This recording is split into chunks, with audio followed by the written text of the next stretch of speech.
Moi, c'est Mamadou Babounian. Je suis le président du réseau panafricain de la science mystique et du patrimoine ancestral, chef suprême des valeurs et traditions africaines. Je suis du Mali, je suis malien. J'ai fait mes études au Sénégal, les études de l'école de médecine de Dakar. Ensuite, j'ai fait l'université de Bombay en Inde. Vous savez, chaque année, on choisit un pays en Afrique où on organise la rencontre des détenteurs du savoir occulte africain. Donc, avec l'événement du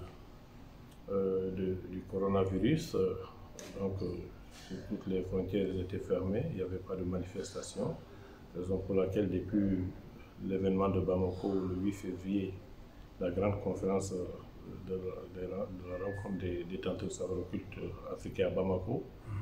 Donc, en 2021, nous avons choisi la ville d'Abidjan, la Côte d'Ivoire. Et c'est cette rencontre qui aura lieu, Inch'Allah, le samedi, le 20 novembre, au Palais des Sports de Tréjouille. Vous savez, l'Afrique est le berceau de l'humanité. L'Afrique est remplie de savoir. Et si nous constatons, si nous prenons les œuvres de Cheikh Anta Diop, toutes les connaissances, toutes les sciences proviennent de l'Afrique. Mais malheureusement, l'Afrique est le continent le plus effacé aujourd'hui dans le monde entier. Au XXIe siècle, on n'a plus le droit, les Africains doivent se réveiller, la jeunesse doit se réveiller. Et si toutes les connaissances sont là, pourquoi l'Afrique est en retard? Donc on s'est posé cette question. Si l'Afrique a des fils comme le professeur Babou, ce n'est pas normal que l'Afrique soit oubliée. Donc ce n'est pas du tout normal. Donc nous, on s'est fixé comme objectif de démystifier certaines pratiques frauduleuses de nos détenteurs de secrets. Vous savez, si nous prenons l'exemple, aujourd'hui, nous prenons le maraboutage. 90% de nos responsables qui sont dans les prisons aujourd'hui, vous trouvez que c'est les marabouts qui sont à la base. Les marabouts qui se disent, les arnaqueurs, qui te disent, si tu me donnes 10 millions, je vais te donner 100 millions. Je suis avec des djinns, je suis avec des diables. Il faut qu'ils sachent que je suis le chef suprême des valeurs et traditions africaines qui est à Abidjan. Je suis le père de tous les détenteurs de savoir occulte. Et je vais vous le prouver, Inch'Allah, s'il plaît au bon Dieu. Donc nous, notre mission, c'est de venir expliquer, démystifier ces pratiques-là, montrer aux gens que si le marabout était capable de multiplier l'argent, au lieu de faire ça pour quelqu'un, il allait faire ça pour soi-même. Pourquoi l'Afrique est pauvre? Donc il est temps qu'on se réveille. Aujourd'hui, nous avons tellement d'hôpitaux dans le monde entier, nous avons tellement de médecins. Mais est-ce que ça a diminué les maladies en Afrique? L'Afrique est devenue tel que le garage des maladies. Des maladies qu'on ne connaissait pas en Afrique, telles que le cancer, telles que le diabète, telles que la tension, telles que les tétanos. Nos ancêtres, ils cultivaient la terre ici pendant plus de 100 ans, plus de 50 ans, 60 ans. La daba coupait la chair. Qu'est-ce qu'ils faisaient? Ils prenaient la terre, ils mettaient là-dessus. Ils pouvaient vivre pendant plus de 100 ans, sans problème.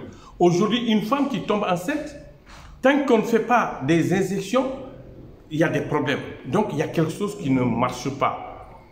Autrefois, nos vieillards vivaient pendant près de 100 ans, 80 ans. L'homme, il était vraiment normal sur le lit. Un vieillard de 80 ans était capable de marier une jeune fille de 20 ans. Aujourd'hui, ce n'est plus le cas. La jeunesse, à partir de 30 ans, c'est des jeunes qui sont là. S'ils touchent une femme, il a terminé. Donc, qu'est-ce qui ne va pas?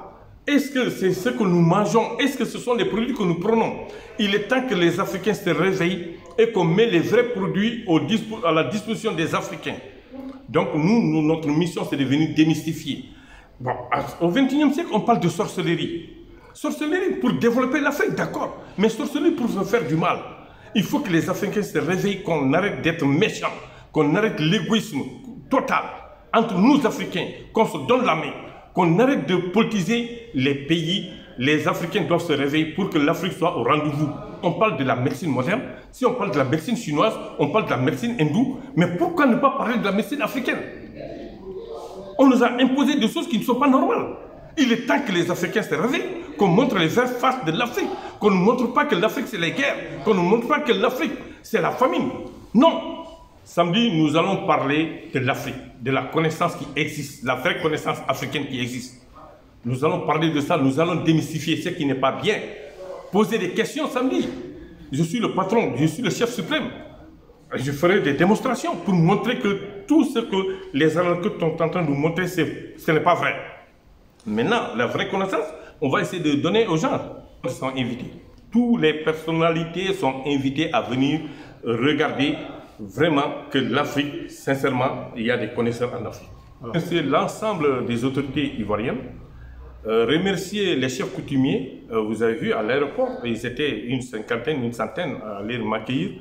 Remercier sincèrement tous les Ivoiriens et faire des bénédictions pour la Côte d'Ivoire, pour que la paix règne. Pour que la paix règne en Côte d'Ivoire.